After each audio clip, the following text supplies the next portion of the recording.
Hey guys, welcome to my channel. My name is Aurora, and in today's video I'm just showing you my process and sharing with you a little bit about how I use my watercolors. The character I'm painting today is named Meredith. She is a fierce, headstrong warrior, and she was originally created by an artist named Samantha. Samantha creates lots of beautiful, magical illustrations, mood boards, and she is actually working on writing her own story right now.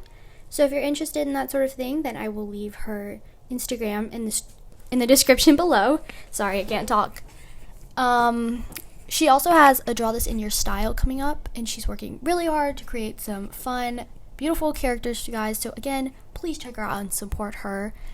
And on that note, if you're not already following my Instagram and you'd like to see some of my other work, it will be on there. And I will leave that down below also, because unfortunately I do not have time to film and upload all of my drawings and paintings here on YouTube. So if you're interested in seeing my other stuff, then go check it out. Yeah. Okay, that is all. Now I can move on and share with you a little bit about what I'm doing here. The first thing I did was I wet everywhere. I was painting the skin, and then I put down my base tones for the skin, and then I waited for that to dry a little bit, but not too much, because if you wait for it to dry fully, it'll create another layer and you won't get a smooth blend, which is what I usually like for skin. So I like to keep the skin wet while I'm painting it, just so that I can get everything nice, smooth, and blended. So then I added some blue tones, shadows, and some darker oranges, and then I lifted them with a paper towel just to get a really light effect, because the bright orange will stain the paper a little bit, and that's what I wanted, but I didn't want it as bright as it was, so that's why I lifted it with the paper towel. So since the skin was still damp here, I went ahead and added some blush, and I put a little bit of color to the lips, but I didn't want to do too much with that, because if I try to paint the lips while the skin is still wet, the lips will bleed out and spill to the rest of the face, and it just really does not look pretty. So I did not want to overdo that, because that is actually what I usually do. I'm not a very patient person when painting with watercolors, which is why they are such a challenge for me. You can see here I probably just did too much on the lips and had to lift it with the paper towel. So yeah, I would say one of my biggest tips with watercolors is to be patient. Patience is key to watercolors, because you need to wait for different things to dry. And I know, guys, it sucks. I don't like to wait either. I just like to paint, but trust me, it will bring so much more quality and life into your paintings if you just wait. Okay, so again, I'm lifting pigment off the lips because I screwed it up, and I never take my own advice, because I try, but then I mess with it, and it just, yeah, don't do that.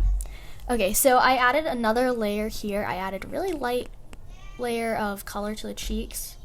It's actually more saturated than the other layers I added, mostly because the skin is a little more dry now, so it's not going to blend in as much. And then I listened to myself finally, and I stepped away from the face for a minute. So here I am working on the hair. I went ahead and added all of the darkest tones in the hair. She has blonde hair, and this is my first time painting blonde hair, and I am really happy with how it turned out. But I used like a caramel cream color and went in and added all of the darkest areas in the hair, and I slowly added more and more layers until all of the space was filled, if that makes any sense. Except I did leave some white spaces for highlights. You want to make sure you do that with watercolors, because unlike acrylics or oil paints, you have to add the highlights first, I guess you would say. You have to leave white spaces for highlights. In acrylics and oil paintings, you can add the white paint last or the lighter colors last, and you usually start with your dark tones, but here is different. Watercolors are very beautiful. They have their own style, but they also have their own sort of rules, I guess. I don't want to say rules. There are no rules in art, but what I say is you gotta know the rules to break the rules, so it's good to know your boundaries so that you can kind of explore beyond them, but it's good to just know some techniques, and some things just help. So if you wanted to use oil paints at the end of your thing, or a gel pen to add highlights to your watercolor, you can do that too. but I just really like the natural effect of leaving white space. So here I'm still working on the face. I went ahead and I colored the eyes. I wanted a really mysterious icy blue color, so I added like an ocean blue, but then I lifted it with the brush. I dried it and then I lifted it, and I really like how that turned out. And then I went ahead and added even more dark tones to the hair because it was really light and I wanted it to be a little bit darker. So I went ahead and did that, and then I started working on the shirt. And I used a similar color to the hair, but I think I added a little bit more purple to it just to get like a more muddy effect, I guess. I'm not sure how to explain it. I'm sorry, guys. And then I used some purple and I added shadows to the dress, even though I don't think it really did anything because, as you can see, I painted the dress brown. And the brown really kind of covered all of the purple shadows. But, you know, it was fun. And it looked pretty while you could still see it. Okay, so I went ahead and I colored the entire dress brown because the place I got the colors from, I reached out to Samantha and just sort of asked her for little details and, you know, like what colors, her eye color, because Samantha usually does her sketches in black and white. She does do colored pieces too, but most of her sketches are just black and white. So yeah, I had to ask her about that because I don't think she has any colored versions of Meredith yet, but she has posted things, I think, in highlights now. But before she didn't, so I went ahead and asked her. But I think she has posted all of her fan art now and all of her like little things for other people to draw her if they want to.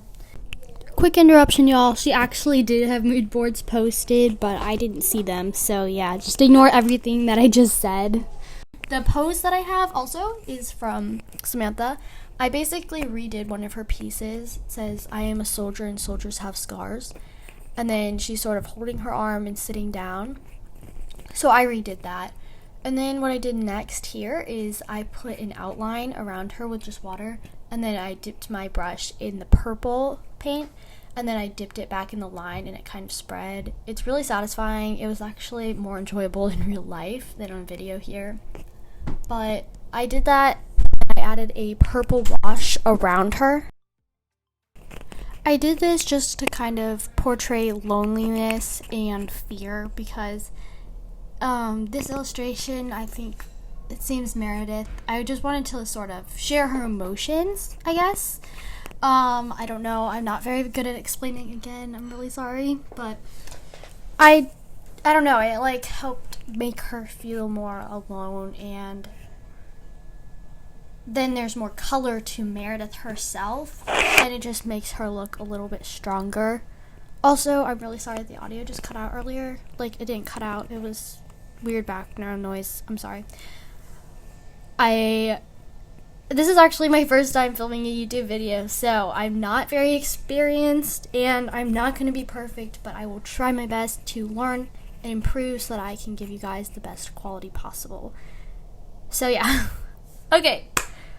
I keep getting sidetracked here, guys. I'm so sorry. Alright, so I realized that I didn't add very much color to the skin other than the face. So here I went ahead and added some more pink tones to her neck and chest. And then I also added some shadows just because with light, I learned how to add light to the face, but I never really learned how to add light to people's bodies. I guess you just have to really pay attention to those things and how the light would hit. But I didn't really use a light source in this piece. Whoops. Oh well, it's too late now. But I still like the way it turned out, but I probably should have done that. It probably would have made it look a little nicer if I had a light source. But I didn't. And that's that. Okay, so right now I'm just mixing up some of my paints, so that's why nothing's really going on.